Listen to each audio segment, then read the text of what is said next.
In chat if things are looking and sounding okay, but without holding too much else up, welcome. This is Awesome Hardware, episode 96. It's a very shortened episode because we are attending some thing right now that we cannot really talk about at full until not now. So we do have a special guest with us here. This is Steve from GamersNexus.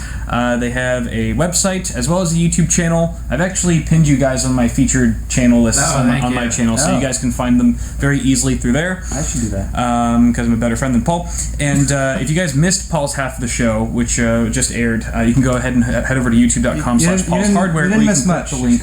You didn't miss much. These are very short and kind of on a whim portions of the show, because we just have a lot to do still at this event right after this. So we're a little bit pressed for time. Steve's actually got to catch a flight fairly soon and do a bunch of other stuff, so we're going to keep things very quick and concise. But if you guys have any questions and you'd like to also tip us with a donation or something like that, go ahead and blow up chat. We'll be reading all your questions about things that we can actually talk about, and it should be fun.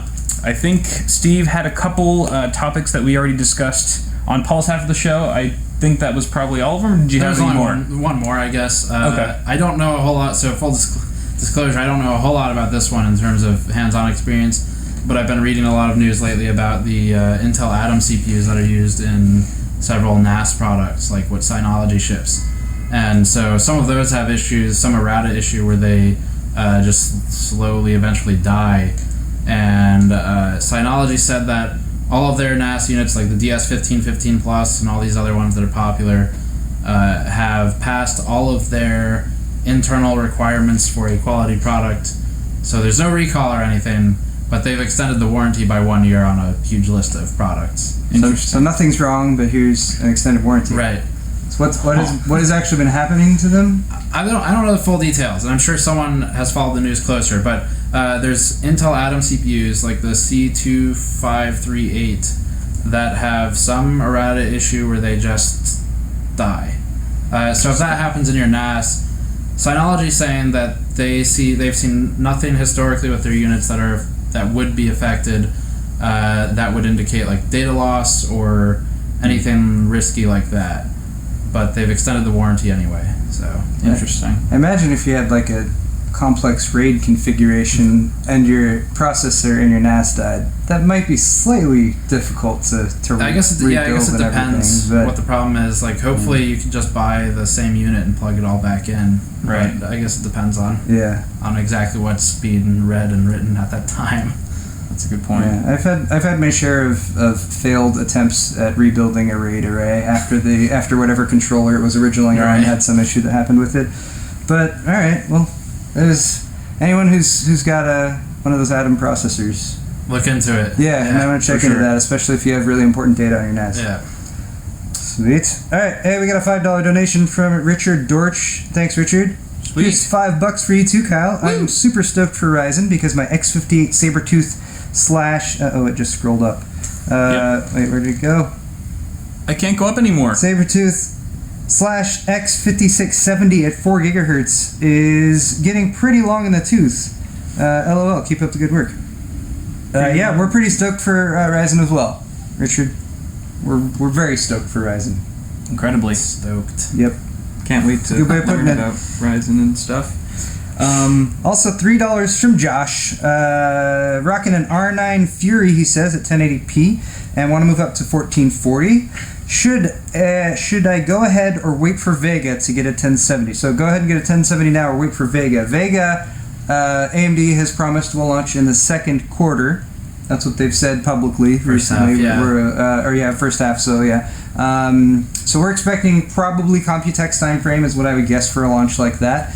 So, I mean, for me, this question always heavily comes down to what you're using now, and if it's acceptable for you. Are you doing okay now? If you're doing okay now, then I'd say it's always worth it to wait if you know there's a big launch coming up, especially within a few months. But that said, if you really just don't like your setup right now, an X58 is getting pretty long in the tooth at this point, like you said. then it might be worth heavy consideration. I'd say at least wait a day or two to make your final decision, though. Yeah, well, there's been a lot of leaks in the past few days, in the past few hours, and when there's a lot of leaks, generally that means that there's something actually happening. So, Yep. yeah, normally, and this is something we've published several times on our channel and website. I am frequently when folks ask, should I wait or buy? I will almost always say buy, because normally it's a question of months versus like you have a vague idea of when something's coming out. It's like wait or buy for KB Lake back in November. I was basically saying probably just buy, because your options are Skylake, KB Lake, which is probably going to be a 1 to 3% better, and at that point Ryzen was who the heck knows when that was going to come out. But lately I've been saying wait, like for the past month, because Intel's not exciting. That's not news really to anyone. They're still fine products. If you have a really old Sandy Bridge or something, it's still a good upgrade. But Ryzen should be competitive, and it's not far away. So, Yep. So if you can wait, just wait. Yep. Next up, we've got a $5 donation from Disturbed. Thank you very much, sir. Tell Steve I said thanks, and have a beer on me at your super secret event. Okay. Awesome. I believe that's a beer for you, Steve. Do you drink beer? Do you ever drink beer, Steve? I do not. Steve's not a beer drinker. So Kyle and I will share Steve's beer. We'll take one for the team. Bestow it to you. Awesome. We also had a $10 donation from Lustrous. He says, I love all the videos you guys do, and I just wanted to show my support. Y'all make my days at Boring IT Help Desk way better. Awesome. This is the best types of donations. Thank you, Lustrous. Yeah, thank you. It's a great donation, and I'm glad that we're able to provide you with some form of entertainment, and hopefully it's helpful at sometimes too. Quality entertainment. Yes, quality entertainment from a random hotel room. Asterisk, yeah.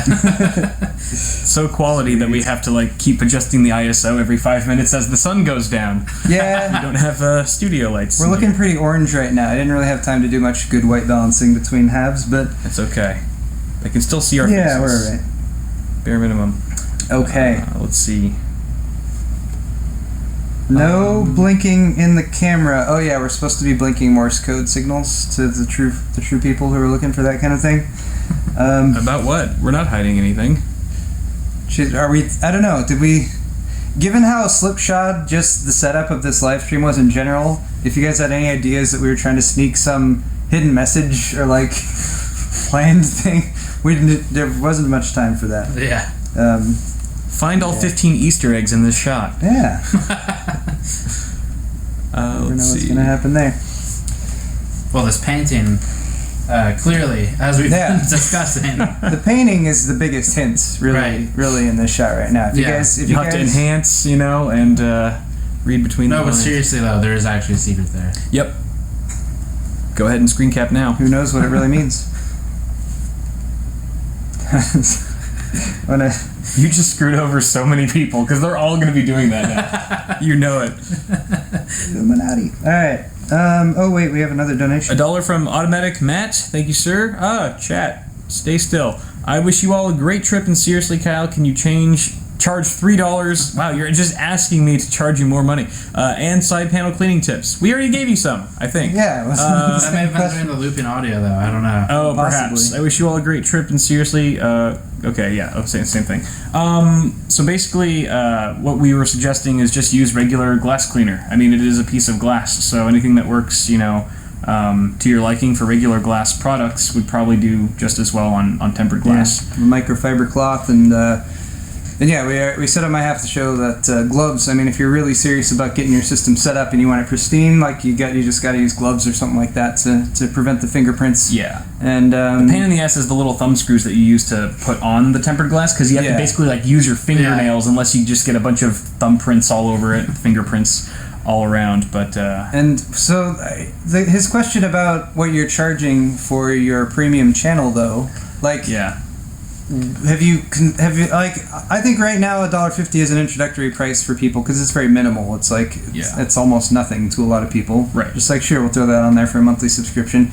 Have you thought though that you might increase it in the future, and do you think people would receive it well?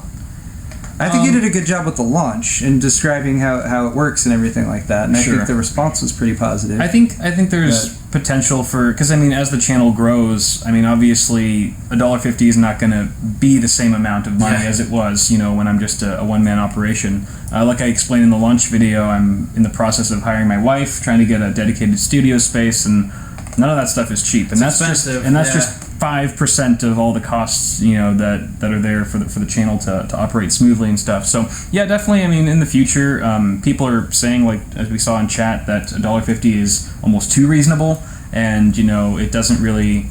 There's definitely room for more support there, I think, and I don't think I'm going to increase it like in the next few weeks or anything like that, but maybe 6 months to a year down the line, I think it's definitely a possibility. And I think also the fact that no one has really done a paid YouTube channel, at least in our tech space, that I'm aware of. Mm-hmm. I know Linus has his FLOATPLANE Club, which is slightly different. It's like on a different platform entirely. But as far as like, you know, YouTube and being on the same platform, I was a little nervous about how it would be received, because YouTube has always traditionally been a free platform. And so even though it makes sense, you know, when you think about it, to have a paid channel in tandem with your free one, it's just a new idea, I think, that I wanted to approach it gently at first. Yeah. So. It'd be cool. I mean, I know this function probably isn't there and probably isn't going to be put there, but it'd be cool if you could keep people who subscribe now at $1.50 when you grandfather them in. Yeah, because I was going to say that's the hard thing with you want to start high because it's a lot harder to raise the price than lower it. Very true. But it'd be nice if you could just grandfather them in, like you're saying. Yeah, like, that'd be a nice feature. Like some kind of early supporter benefit type of thing. Yeah, and that makes me like think, like, it makes a lot of sense. What Linus is doing is creating his own platform where you have full control over that sort of thing, as opposed to just being limited by whatever YouTube provides. And honestly, like, their paid channel, like, infrastructure just seems like an afterthought. I think just because it never really took off, it just seems like there's a lot of missing features that you would think would be no-brainer. But yeah, well, the fact that they do in the end slate cards, you can do the like link to a fundraiser thing, kind of says that. And Patreon is one of them that's supported too.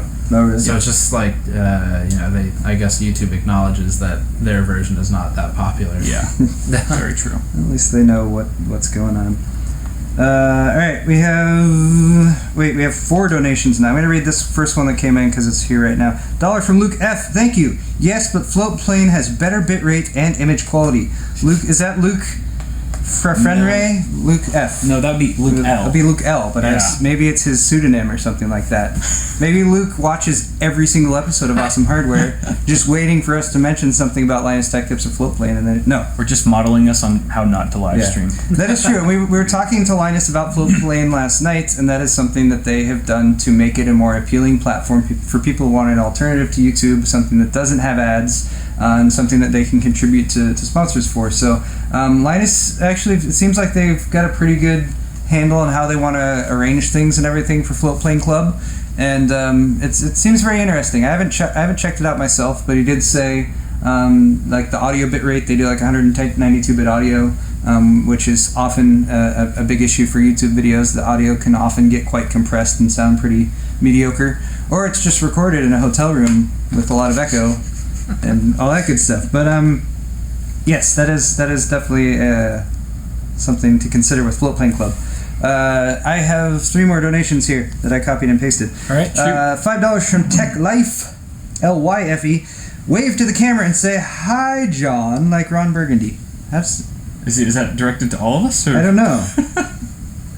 I don't remember that being a Ron Burgundy line. Does he say hi, John, at some point? He to says, a guy named John. He says, "Don't." I like the things he says when he's doing the sound checks and stuff like that. Those are some of my favorites. Scotch. Yes. Down it goes. Scotch. Down to my belly. A whale's vagina. Okay. Whale's I hope that's enough for you, Tech Life. But thank you for your $5. You said vagina, you get a pass. We said vagina. All right. $5 from Nick Dimitriadis. Copy that most recent one because I didn't get that one. Okay. $5 from Nick Dimitriadis. Without naming any names or specific, would you say, in a hypothetical situation, the hypothetical CPU market will see a drastic change? Hypothetically, of course. I don't think it has to be hypothetically. Yeah, It's a new processor. We already know. Like Ryzen is, it's been talked about before it was Zen, right? Before, and there's still like Zen is the architecture and Ryzen is the product that you buy, but this has been discussed for a long time now, and AMD has told us directly, and we've printed that the chip will be out before end of quarter, before March, whatever the last day in March is. So that's all known. Anytime there's a new CPU, especially from someone who's been largely dormant for several years on architecture, that's going to change things. Whether or not it works is a different question. We don't know how much it's going to change things. We don't know how fast the processors actually are beyond the sort of limited testing, internal testing that AMD has shown us and everything. So yes, that's a big reason why we've said to a lot of people who ask us, like, should I buy this now or not? Like, we know that there's going to be a big old launch. Yeah. Like, everyone's waiting for it. It's been years and years since there's been anything like this to sort of dropped into the marketplace that will shake things up. So, yeah, it's definitely going to change things. We just don't know how much. Right. Or if it'll be any good or anything like that. Yeah. Yeah, but I think we all have high hopes. So, yeah. Good There's stuff. one question I copy pasted from ages ago, or not question. I didn't get the person's name though. Steve recently subbed to Gianna after Paul and Kyle recommended. Appreciate the effort you put into the videos. Paul, your quote shittiest video ever was genuinely hilarious. Really? Editing on point. Oh wow! I always enjoy your content. Kyle, sorry that your whole Amazon affiliate fiasco is still unresolved. I would join Bitwit Ultra, but paid channels aren't permitted in my country. Frowny face. You can do the Patreon thing, and Kyle has been posting videos to Patreon for people who are outside of the range of what you can access with the paid YouTube channel. Yep. So check that out if you really do want to, or just wait for his videos to come up on his channel like they normally do. Steve, do you know what countries Patreon supported in, if there's any that aren't? I'm not sure. We have not had any issues at all. Okay. No one's complained. Yeah, that's exactly why I decided to put out the videos on there as well. I think it's everywhere, yeah. Yeah, cool. All right. I have a $6 donation from Tom Lucero. He says, what will the theme of your first Ryzen build be? This we can answer. The theme? The theme, yeah. What do you think? Theme? Black and red. Okay? Blue and green. Blue and green. Go home, blue and green. Blue and green, just a troll. Yeah. The theme.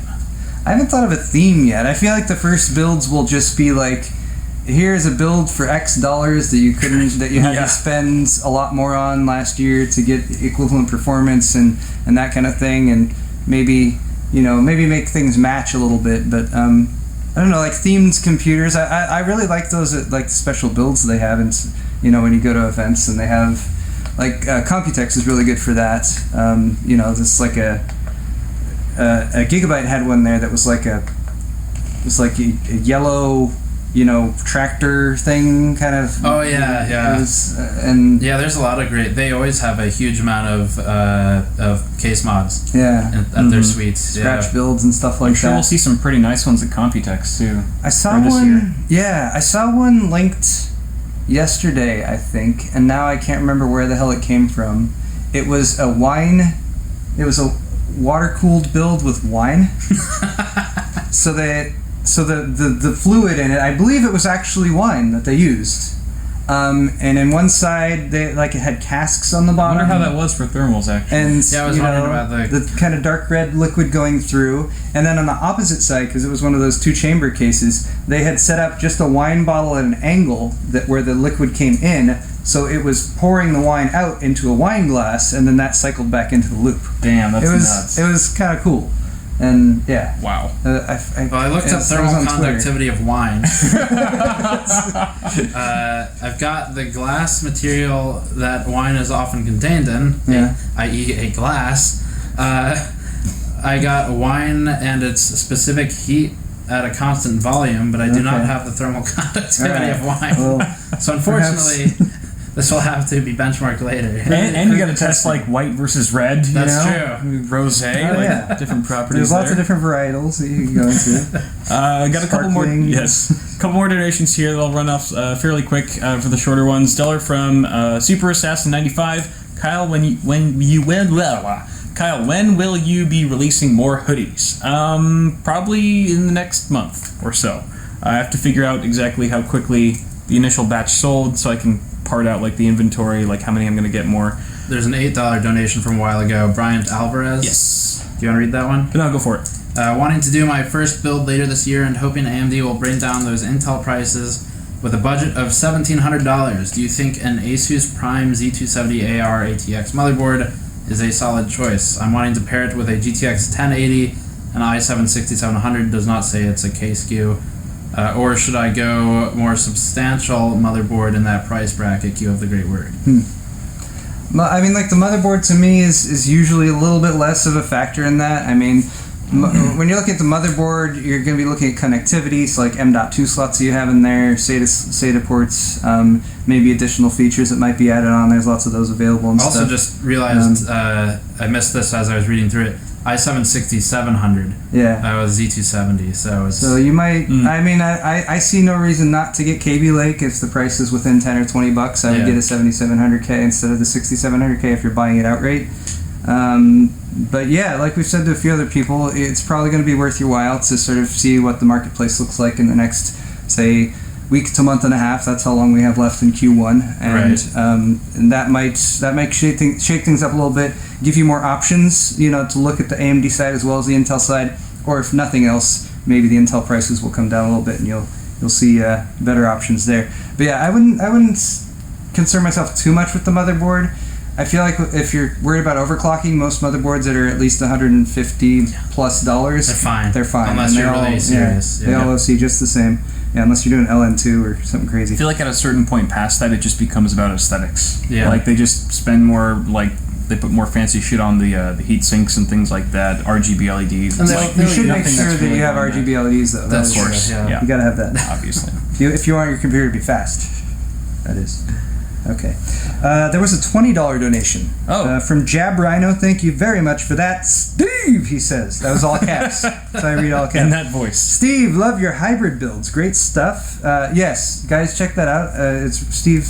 He gets the hybrid liquid coolers, like the GPU coolers, like EVGAs and stuff, and they actually take them all apart and look at all the internal parts and stuff like that. It's really cool. Great stuff. Have you three received any Ryzen CPUs for review yet? Can we expect a review when the NDA is lifted February 28th, which we're not confirming at all, by the way. That's what the question says. Really torn between KB Lake build or Ryzen. Jabber, I know, I think we can all confirm that we will be doing reviews and builds when the NDA lifts. Beyond that, we can't really tell you anything further. Yeah, I'll say on behalf of our site, we very generally will post product reviews and news as embargoes lift. So there you go. No specifics though. Yeah. $5 from Robert Davis. I need a water cooling case. Okay. Suggestions for a water cooling case is something good coming down the pipeline or down the pipe. Love you guys. Cheers as I drink an IPA. Water cooling cases. I really like. I'm kind of a Fantex fanboy in a way. Yeah. Not like fanboy, but I really do like their cases for custom water cooling. I've done my first build and the N2 Evolve recently, and that's a really nice case. I mean, it is a bit more expensive. I think if you're looking for a less expensive water cooling case, Fractal's options are really good. Yeah. Define S, Define C, even if you want to do something a little bit smaller. Pardon me. I would take a look at the tempered glass stuff that's been coming out, because it's just all over the place, the tempered glass, and I really like tempered glass side panels over plexi. They're a lot sturdier. Sometimes they're a little bit more cumbersome to get on and off and that kind of thing.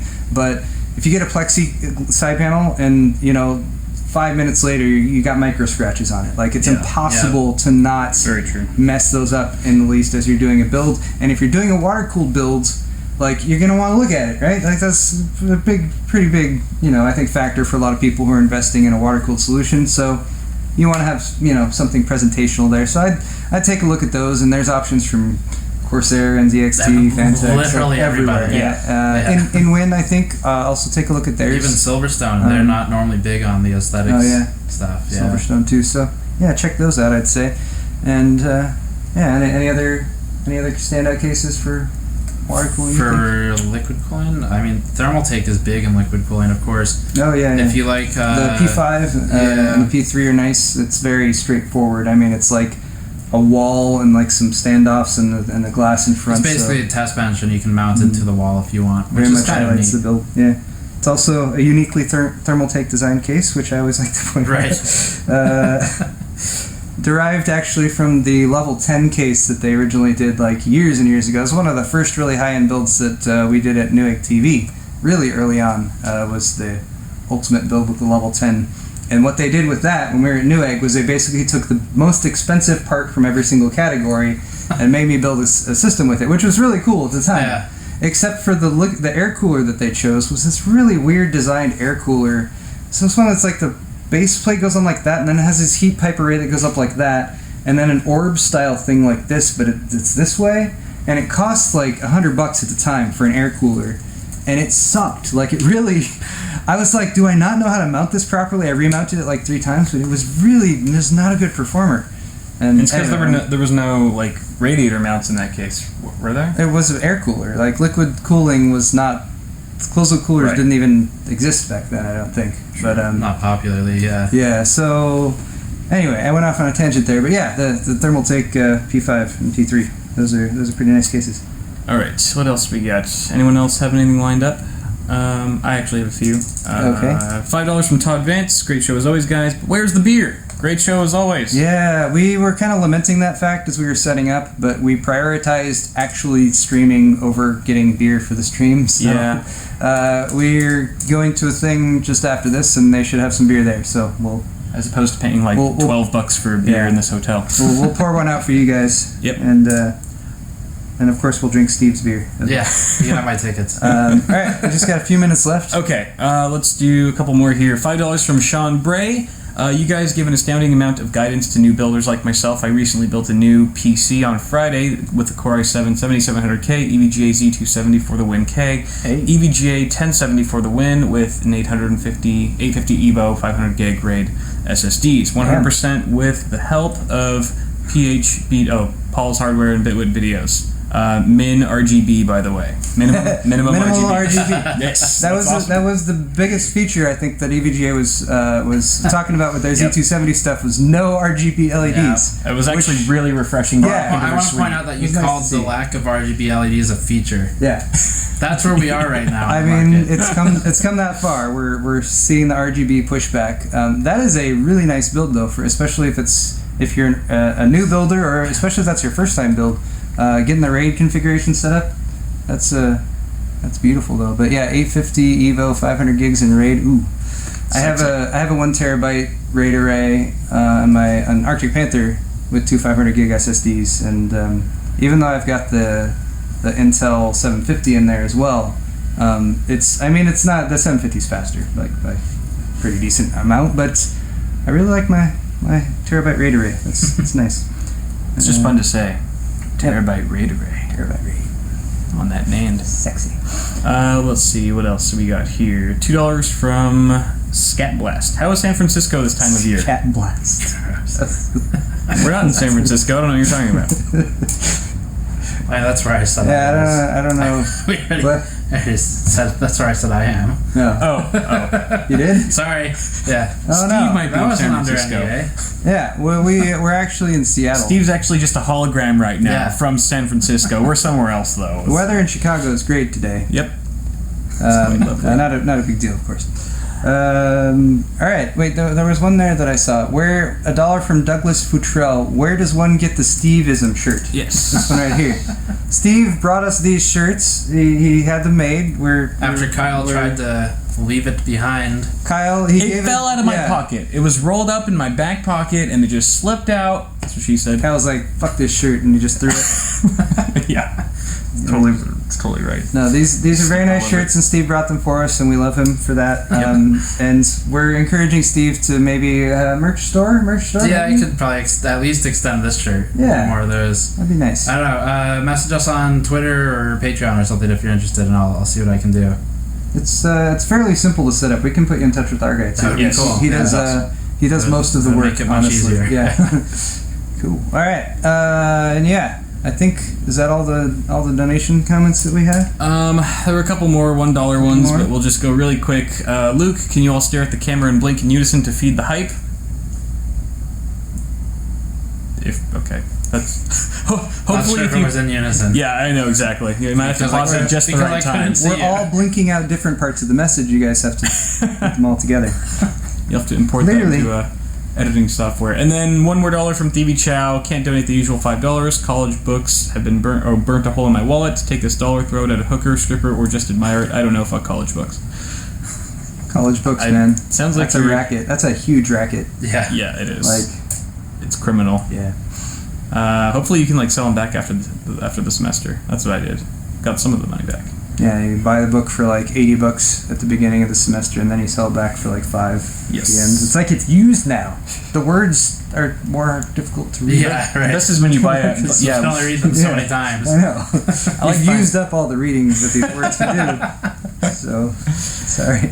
All right. I think we're gonna call it now because we've got stuff to do like right now. So thank you all so much who donated and asked questions in chat. You were all very well behaved today, so thank you for that. And thanks again to Steve for being here as a Thanks for special having guest. Again, go ahead and check them out at GamersNexus on YouTube or on their website, which is just gamersnexus.com, I believe. Or right? .net, yeah. .net, Either or one. either one. No, So, cool, yeah, we're going to get out of your guys' hair. Thank you all so much again for joining, and we'll see you guys very soon. Stay tuned for stuff Yeah. coming. New videos coming soon. Very soon. Very. That's all we can say. All right, guys, have a good one. Man, I want a beer. Beer.